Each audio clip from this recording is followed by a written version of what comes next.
I went to apply for a couple of credit cards and got declined. So John Becker called his bank and found out someone had racked up more than $12,000 in charges on one credit card. The first thing I asked them was, well, why would you give me $12,000 worth of credit?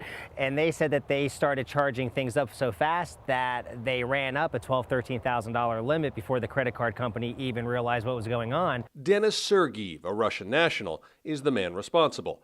He stole the identities of more than 50 people and accrued $40,000 in losses. This particular defendant in this case was active online. He claims that he received all his stolen identities online. That's what he lived off of. That was his only income. After finding hundreds of fraudulent credit cards in a P.O. box owned by Sergeev, postal inspectors arrested him. When we interviewed this defendant at his home, he confessed to committing the identity theft and compared himself to Leonardo DiCaprio in Catch Me If You Can.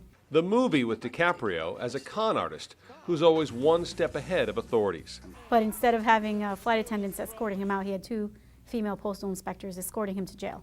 When inspectors searched Sergeev's home, we found a lot of credit cards in different victims' names hidden throughout the house. They also found stereos, cameras, TVs, phones, and cash. Some advice? No matter how old you are, check your credit at least once a year to make sure your identity hasn't been stolen.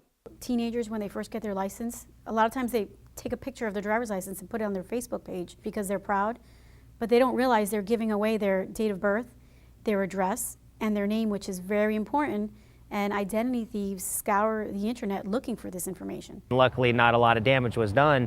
That would have affected me. Luckily, at that time, I wasn't going for a house or I wasn't going for a car loan or anything of importance.